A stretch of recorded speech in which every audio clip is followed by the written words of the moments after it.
पंचमः पाठः पंडिता रमाबाई अभ्यासः। हम लोग अब पंचमः पाठ जो है पंडिता रमाबाई, इसके क्वेश्चन आंसर, ये प्रश्न उत्तर देखने वाले हैं। सबसे पहला प्रश्न है एक पदेन उत्तरत, मतलब एक पद में या एक शब्द में उत्तर देना है।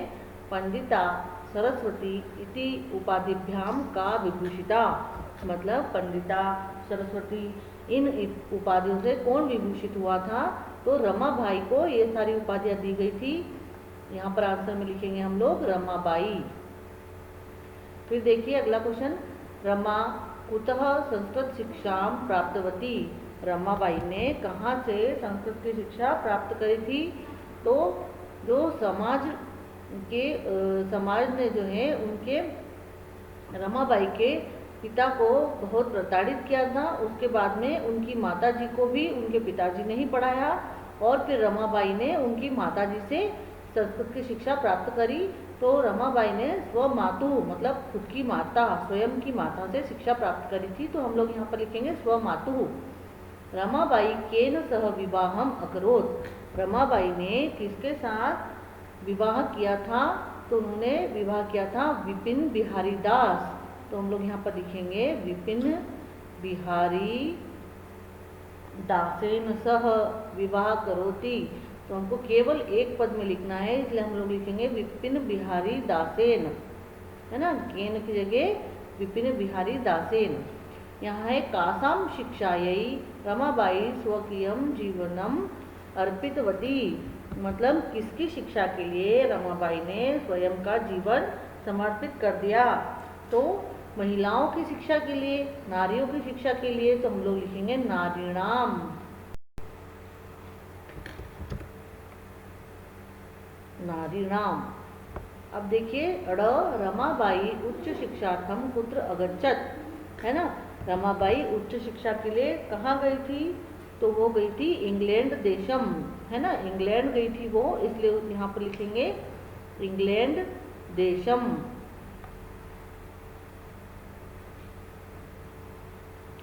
फिर अगला क्वेश्चन देखिए, प्रश्न क्रमांक 2, रेखांकित पदानि आधृत्य प्रश्न निर्माणम कुरुत, मतलब यहाँ जो अंडरलाइन वर्ड जो दिए हुए हैं इनकी जगह आपको प्रश्नवाचक शब्द के उपयोग करके प्रश्न का निर्माण करना है।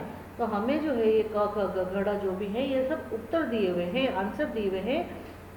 आपको उनमें अंडरलाइन शब्द की जगह है प्रश्नवाचक शब्द लिख करके आपको प्रश्न के निर्माण करने हैं।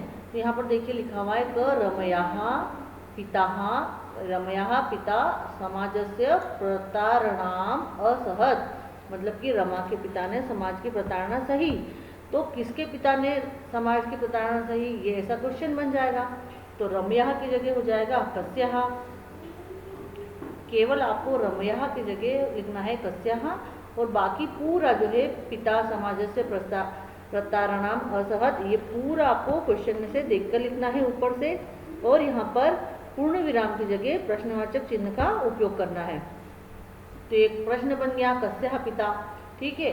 अब आगे देखिए, पत्युः मरणांतरम रमाबाई महाराष्ट्रम प्रत्यागच्छत, मतलब पति के मरने के बाद, मृत्यु के बाद रमाबाई महाराष्ट्र आ गई, है ना, प्रत्यागत मतलब वापस लौट आई। तो यहाँ पर पति की जगह तो हम क्वेश्चन कैसा बनाएंगे, किसकी मृत्यु के बाद रमाबाई वापस आ गई थी? तो हम यहाँ पर लिखा, जैसे हमने ऊपर भी लिखा था किसके पिता, वैसे ही यहाँ पर लड़की थी वहाँ पर, है ना, रमा लड़की थी, तो रमा की जगह हो गया कस्याः। अब यहाँ पर पति की मृत्यु के बाद में तो कस्यः हो जाएगा, पुल्लिंग है पति, तो यहाँ पर हो जाएगा कस्यः, कस्यः। और ऊपर की लाइन में से मरणांतरम रमाबाई महाराष्ट्रम प्रत्यागच्छत और पूर्ण विराम की जगह प्रश्नवाचक चिन्ह। फिर अगला देखिए, ग है रमाबाई मुंबई नगरे शारदा सदनम स्थापयत, है ना, तो रमाबाई ने मुंबई नगर में शारदा सदन की स्थापना की, ठीक है। तो हम लोग क्वेश्चन कैसे बनाएंगे कि कहाँ स्थापना की, मुंबई नगर की जगह हमें प्रश्नवाचक शब्द लगाना है। तो हम लोग लगाएंगे कि रमाबाई ने कहाँ शारदा सदन की स्थापना की, तो कहाँ के लिए संस्कृत में होता है कुत्र, तो हमने ये लिख दिया यहाँ पर कुत्र, रमाबाई कुत्र शारदा सदनम स्थापित और पूर्ण विराम की जगह प्रश्नवाचक शब्द। फिर घ देखिए, 1922 तमे ख्रीष्टाब्दे रमाबाई महोदयायाः निधनम अभवत्। तो हम क्वेश्चन कैसा बनाएंगे, 1922 ईस्वी में किसका निधन हुआ था, है ना। तो यहाँ पर फिर रमाबाई की जगह क्या हो जाएगा, कस्याः, मतलब किसका। तो यहाँ पर लड़की है रमाबाई, स्त्रीलिंग है, तो यहाँ पर हो जाएगा कस्याः, है ना। और पूरा आपको सेंटेंस ऊपर जैसा ही लिखना है और आखिरी में यहाँ पर प्रश्नवाचक चिन्ह का उपयोग करना है। फिर अगला देखिए, कस्मिन, अगला है स्त्रियः शिक्षां लभन्ते स्म, है ना।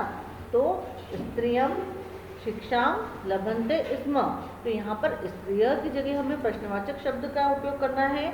तो स्त्रियः की जगह हो जाएगा कहा, है ना, कहा शिक्षां लभन्ते स्म, है ना, कौन शिक्षा का लाभ उठाता था। और यहाँ पर पूर्ण विराम की जगह हो जाएगा प्रश्नवाचक चिन्ह।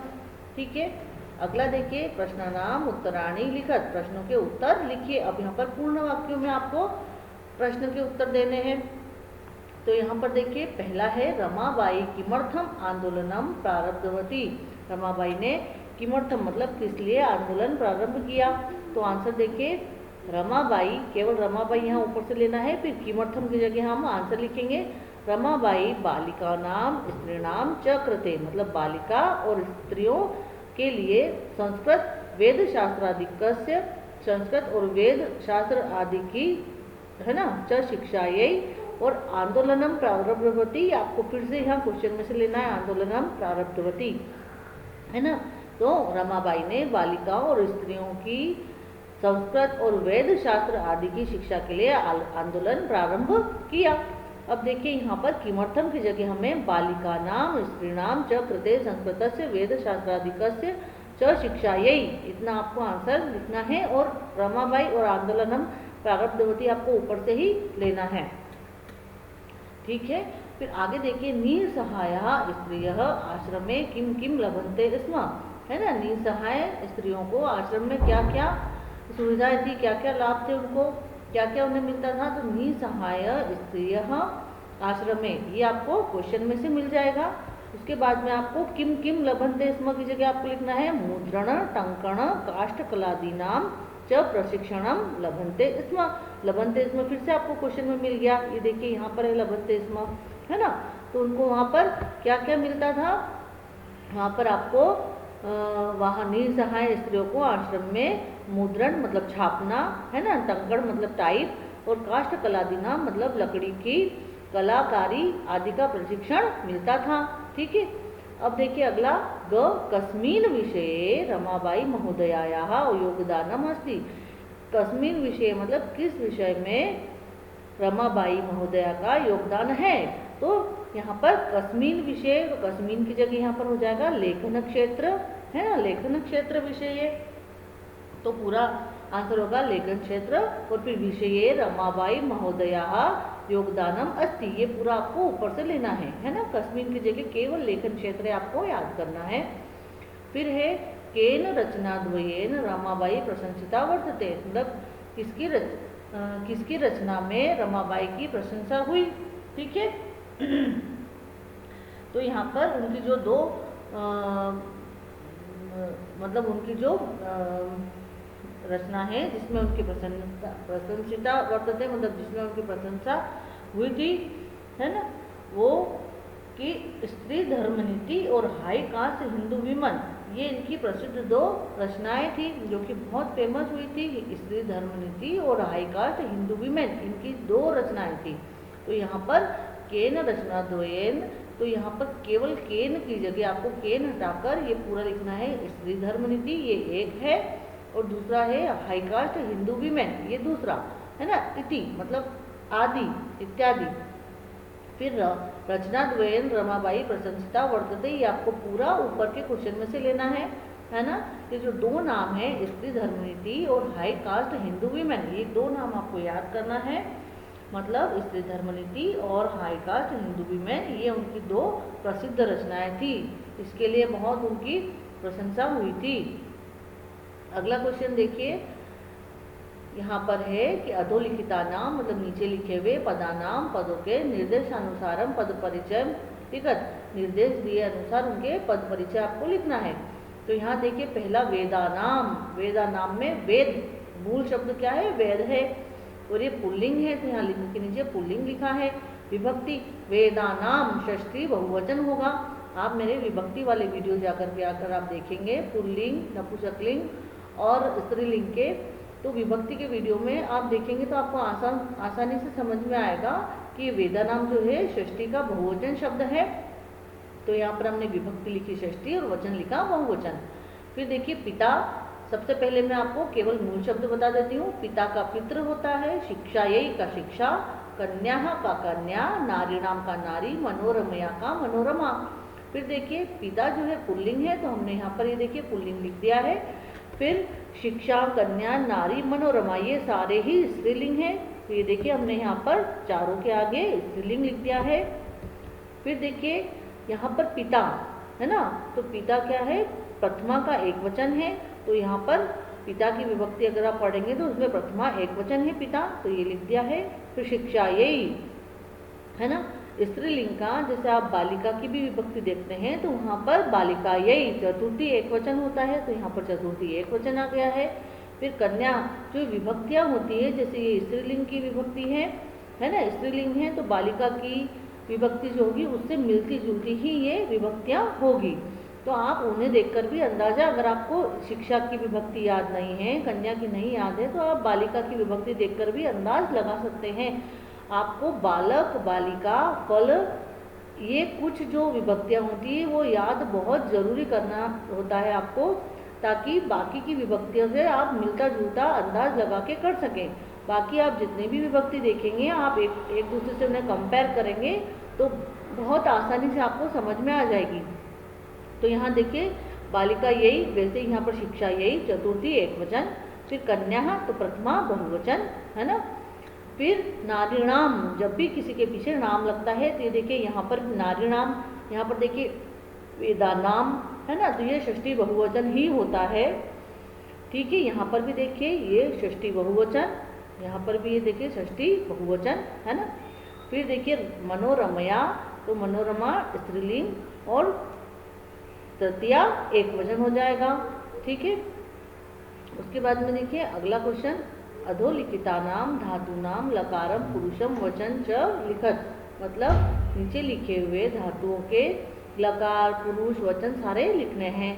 तो यहाँ पर देखिए अब सबसे पहला इन्होंने दिया है आसित, आसित का अस धातु है, लंग लकार है, क्योंकि ये भूतकाल में चलता है, भूतकाल को लंग लकार बोलते हैं। और त ताम न जैसे अ आगे लगाते हैं वैसे प्रथम पुरुष एक वचन है। फिर कुर्वंती में क्र धातु है। फिर लट लकार है, क्योंकि ये वर्तमान काल चल रहा है, ती तह अंति वाला, तो लट लकार हो गया। फिर ती तह अंति प्रथम पुरुष होता है, प्रथम लाइन में आता है, ये आपने देखा होगा, तो ये प्रथम पुरुष। और अंति सबसे आखिरी में होता है बहुवचन, तो ये हो गया बहुवचन। फिर देखिए आगच्छत, तो ये गम गच्छ धातु होगी। फिर लंग लकार आ लग गया है आगे, जब भी अ आ लगेगा तो वहाँ पर भूतकाल होगा, मतलब लंग लकार। फिर आगच्छत त तामना, जैसे ये ऊपर देखिए आसित में भी त लगा हुआ है, वैसे यहाँ पर भी पीछे त है, प्रथम पुरुष एक वचन। फिर देखिए निवसंती, तो ये फिर से देखिए ती तह अंति, मतलब वर्तमान काल चल रहा है, वस धातु, लट लकार है ना, वर्तमान काल को लट लकार कहते हैं, तो ये लट लकार और प्रथम पुरुष और बहुवचन। ठीक है, देखिए जैसे ऊपर भी कुर्वंती में यहाँ पर अंति था, पीछे भी यहाँ पर भी निवसंती, मेरे लकार वाले वीडियो आप देखेंगे तो आपको आसानी से समझ में आएगा है ना। ती तह अंति मतलब लास्ट वाला बहुवचन हो गया, यहाँ पर भी बहुवचन है कुर्वंती में और निवसंती में भी बहुवचन। फिर गमिष्यति, जब भी ष्य आ जाता है बीच में, षटकोण वाला ष्य ती, तो ये भविष्यकाल हो जाता है। तो गम गच्छ धातु है ना, लट लकार, ल के नीचे र फोड़ना है, लट लकार मतलब भविष्यकाल। और गमिष्यति ये पूरी ती तह अंति वैसा ही वर्तमान काल जैसा ही लट लकार जैसा ही चलेगा, केवल यहाँ पे ष्य आगे जुड़ जाता है, तो श्यति श्यतः श्यंति होता है। उसी प्रकार से यह श्यति है प्रथम पुरुष एक वचन। ठीक है, फिर अगला देखिए अकरोत, अ आगे लग गया मतलब भूतकाल, अकरोत है ना, भूतकाल धातु कौन सी हो गई, क्र, करना, क्र है ना। और लंग लकार मतलब भूतकाल हो गया, अ आगे लग गया है। फिर त ताम न ये होता है, तो त फर्स्ट लाइन में होता है त तामना तो प्रथम पुरुष हो गया, और त एक वचन है।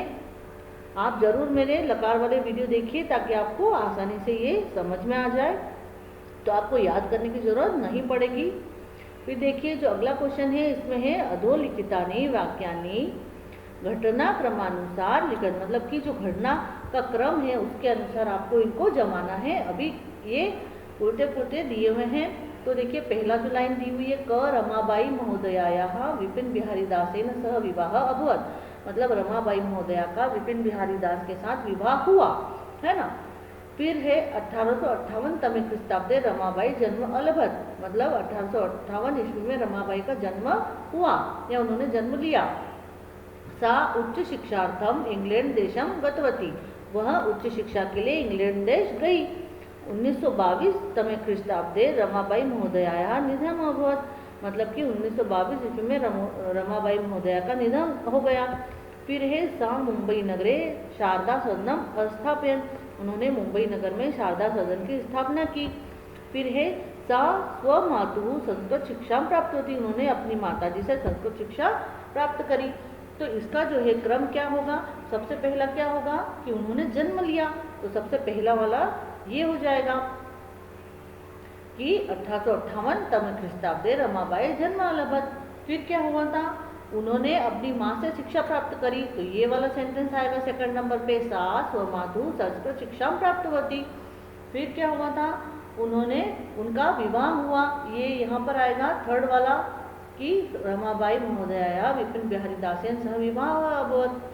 फिर क्या हुआ था, वो उच्च शिक्षा के लिए इंग्लैंड गई, ये वाला सेंटेंस आ जाएगा यहाँ पर, सा उच्च शिक्षार्थम इंग्लैंड देशम गतवती। उसके बाद में उन्होंने वापस आकर क्या किया था, मुंबई नगर में शारदा सदन की स्थापना करी, तो पांचवा सेंटेंस ये होगा। और सबसे लास्ट में कि उनका निधन हो गया 1922 ईस्वी में। तो इस प्रकार से आपको सही क्रम में आंसर लिखना है।